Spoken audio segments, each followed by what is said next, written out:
Back in November 2018, a young American named John Allen Chau decided to visit this isolated island in India called North Sentinel Island.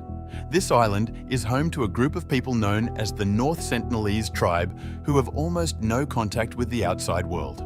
John was a missionary who wanted to share his Christian beliefs with them. Even though it was against the law to visit this island because it's protected, John paid some money to a fisherman to take him there secretly. He brought along some gifts like dried fish, a football, and a Bible, hoping to be friendly.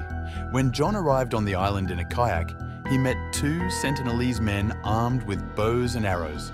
He tried to talk to them and gave them gifts, saying he came because of Jesus. But when they seemed ready to shoot him, he backed off. Later, he tried again to communicate from a distance, but the Sentinelese just laughed and took his kayak. A tribal child even shot an arrow at him, hitting his Bible, but not hurting him. Realizing the danger, John swam back to his boat. Despite such experience, John wrote a letter to his family saying he was determined to share Christianity with the Sentinelese. He went back to the island, but never returned. The fishermen who took him there later saw the Sentinelese burying a body. They thought it was none but John's. But why are these people so dangerous? What's the secret that they are keeping from us?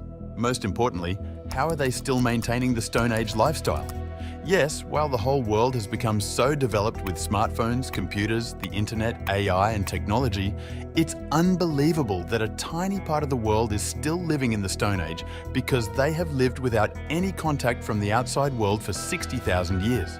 This means they are directly related to their ancestors from before farming and metal tools were invented, and they still live their lives like Stone Age people, as we read in the history book. Can you imagine? In the 13th century, explorer Marco Polo said that the people on this island were extremely aggressive and ate anyone they captured. In simple terms, they are cannibals. North Sentinel Island is part of a group of islands called Andaman and Nicobar Islands. Most of these islands are not populated or open to tourists. The North Sentinelese people are unique because they have lived there for thousands of years without outside influence. They have their own language and are very cautious of outsiders. They don't want to meet or talk to outsiders, and if someone tries to approach them, they might get angry and even attack. Imagine a group of people living in a very old-fashioned way, like the way ancient people used to live thousands of years ago. They don't farm or grow crops like we do today, because they don't know that's possible. Instead, they find their food by picking fruits, hunting animals, and fishing. Many years ago, there were stories about the islands where these people lived. People from faraway lands called them islands of cannibals because they believed the people there ate other humans.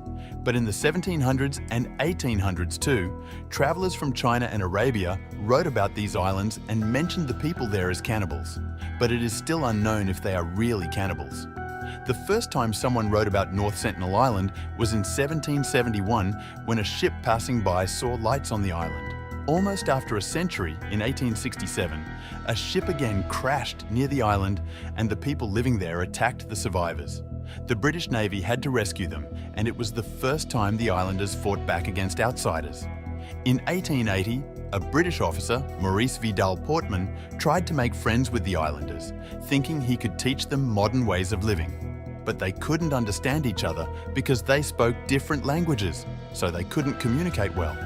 When Portman visited North Sentinel Island, he met an elderly couple and 4 children. He decided to take them back with him to Port Blair. Unfortunately, the elderly couple fell ill and passed away, likely because they caught diseases from outsiders. This showed that the Sentinelese people weren't immune to diseases from the outside world. Before Portman's actions, they had been isolated and safe from modern illnesses and pollution. After that, many expeditions were made to the island. In 1967, Trilok Nath Pandit led a team of 20 people, including scientists, soldiers, Navy personnel, and the governor, to the island. They followed the footprints of the Sentinelese, but didn't find anyone. They left behind gifts like coconuts and tools. In 1970, another team went and claimed the island for India. In 1974, a film crew visited, but the Sentinelese attacked them, only leaving after injuring the director and killing a pig. Trilok Nath Pandit tried multiple times to make contact, always leaving gifts, but each time, the Sentinelese killed the pigs and buried them. In 1981, a ship got stuck during a storm, and the Sentinelese tried to attack but couldn't due to bad weather. The people were eventually rescued by a helicopter after a week. If you look closely, this was a life-changing moment for the North Sentinelese people. They had never seen iron before until a shipwreck brought it to them. That was the first time iron was introduced to them. From then on, whenever people visited them, they started using iron for their tools, like bows and arrows taken from the shipwreck. You can still find that shipwreck on Google Maps, north of their island. But in 1991, something important happened. People from outside had a friendly meeting with the Sentinelese for the first time. Led by an Indian anthropologist named Madhumala Chattopadhyay, they offered coconuts without any weapons. The Sentinelese reacted positively, which was very different from earlier times. Why so friendly this time? No one has any clear answer to date. But some people think maybe it's the gender role that worked there. But as usual, later visits, led by the male figures, didn't go well. The violence happened, so visits were stopped in 1997. They kept an eye on the island after a big wave in 2004. In 2006, when 2 fishermen were killed, a rule was made by the Indian government to not go within the 5 kilometers radius of the island.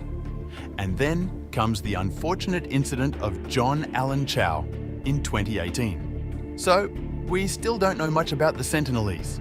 We have some details from John's diary and videos. They are around 5'3" to 5 feet tall, with dark skin, short hair and strong muscles. They wear yellow paste and fibre strings. They are good at making tools and boats, and they hunt and fish for food. We don't know their language, and we can't talk to them. They live in big huts for many families and small huts for one family. Maybe about 250 Sentinelese live there, but we're not sure. They bury their dead on the beach. Many expeditions have seen pregnant women and children on this island, showing that the population can live on its own. What's interesting is that the North Sentinelese people can live sustainably. They live on a small island without cutting down trees, getting along well with nature and not having too many people. This is special because in many places, having too many people can harm the environment. For example, on small islands, hunting animals for food can make those animals endangered. But the Sentinelese live in a way that doesn't hurt nature. Nowadays, there's debate about making contact with isolated tribes. Some people think it's good to bring in new ideas, while others say we should let them be, because it keeps them safe from diseases and helps them keep their culture and traditions, like the Jarawa tribe in the Andaman Islands. So, staying apart is important for their health and well-being. What do you think about this? Should we establish peaceful contact with them again? Share your thoughts in the comments below. Don't forget to like, subscribe, and hit the notification bell to stay updated for more fascinating videos. Thank you so much for watching, and see you in the next video.